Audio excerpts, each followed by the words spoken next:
still end up aligning with like a one party concept. I think it's I forget who said this initially, but it's like America is a one party state, but in the most American fashion of decadence, they have two parties that have the same viewpoint. I slaughtered it. Yeah.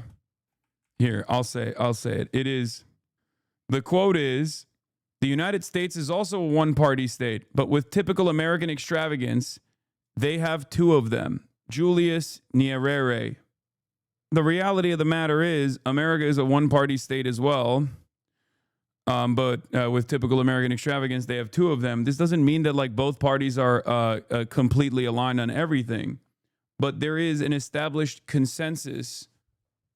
There is an established consensus on certain things that neither party actually will change.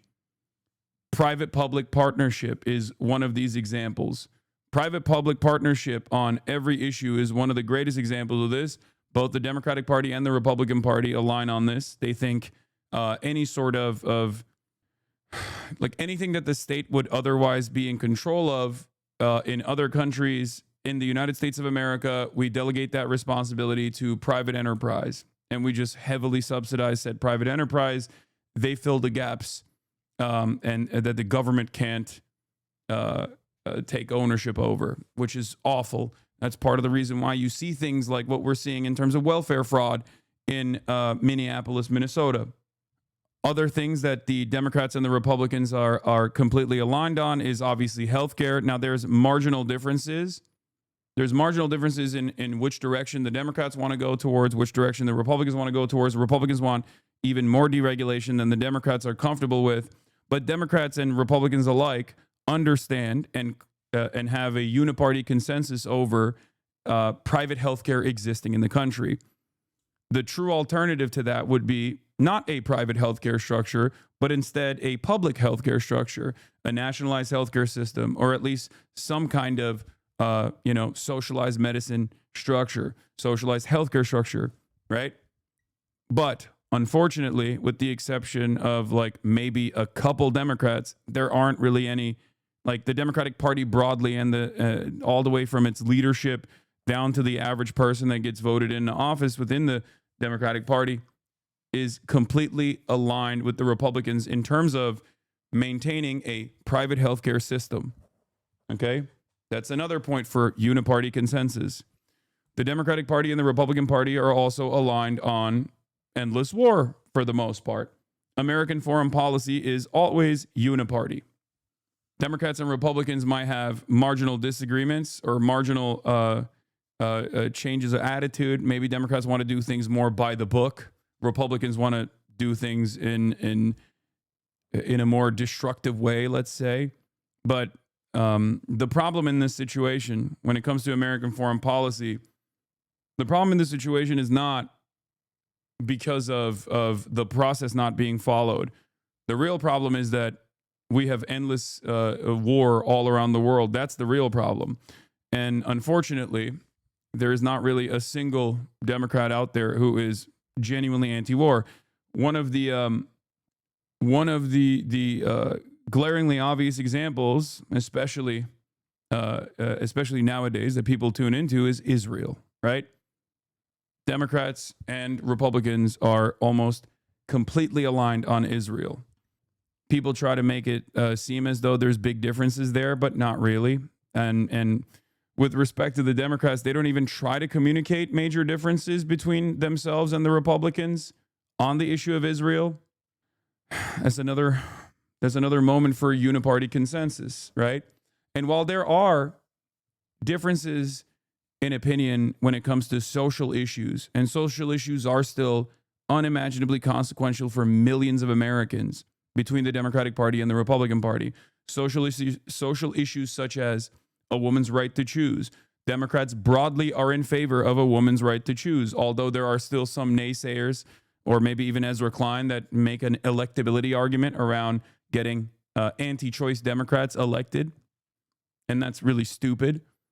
Democrats, by and large, are pro-choice, okay? And that's a big difference.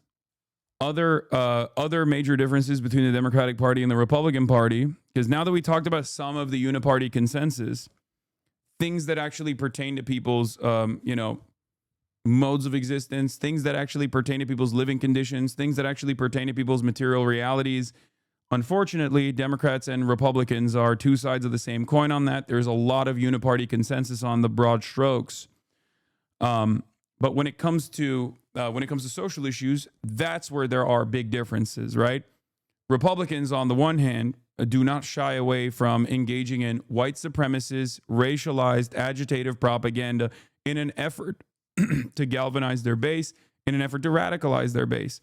Democrats don't do that. Democrats, at least by and large, try to present themselves as progressive, try to present themselves as being pro-black, pro-brown. And unfortunately, in recent years, there is another established, at least in this last election cycle, there was another established uniparty consensus moment with immigration. Up until this last election cycle, Democrats had always presented themselves as pro-immigration.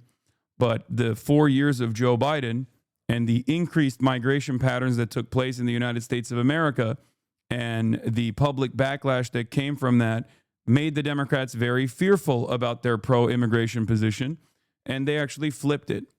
And they tried to present themselves as also being anti-immigration. This, of course, was bad for elections, it was bad politics, and it was bad policy. But but the reality of the matter is, in the past, they were at least seen as pro-immigrant. The pro-immigration position didn't really become a big thing for the Dems until Trump won, then they switched. Why are you trying to reform the Democratic Party into being more to the left if you know it's inherently a bourgeois party and nowhere near your worldview socialism? Because I believe in organizing in the current. I believe in organizing in the current political reality that we live in, and not one that I hope we lived in. Right? You know, I can't organize in a hypothetical alternative future where there is already like a pre-existing and very viable socialist party in a parliamentary structure, or a third party that's like a genuine contender, in a country where people are not automatically anti-socialist and anti-communist in the most reactionary ways possible.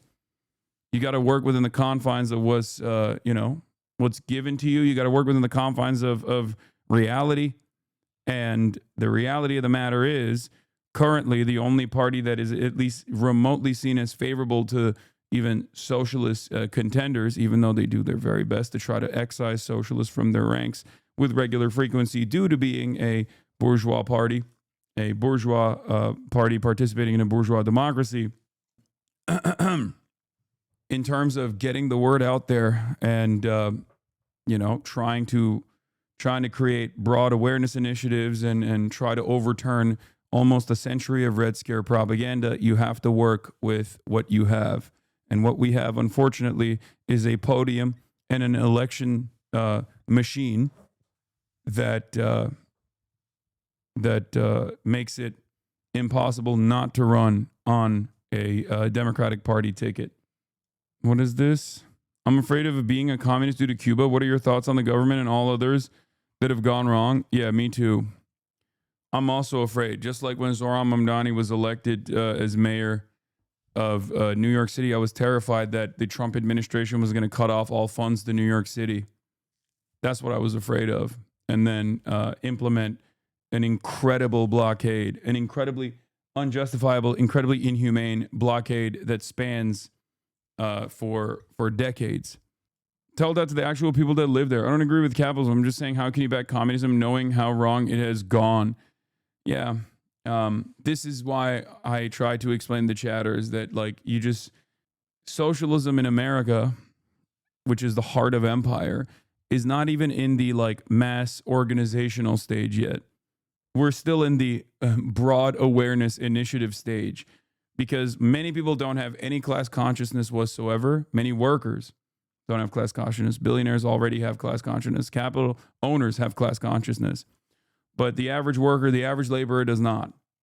So we're in a stage where you got to get the word out and try to combat a century of Red Scare propaganda that has made people incredibly reactionary against any modicum of even social democracy.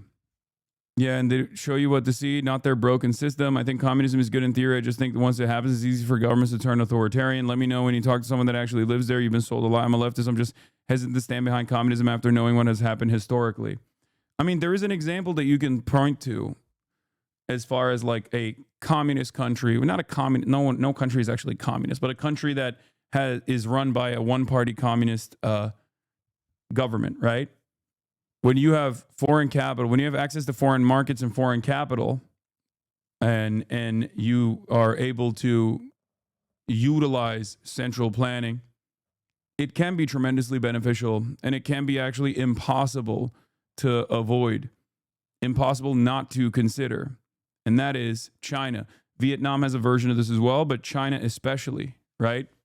Because, Vietnam has had a lot of reform, and China has had some reforms as well, but like, they have clearly been able to bring, almost 1 billion people out of extreme poverty over such a short period of time.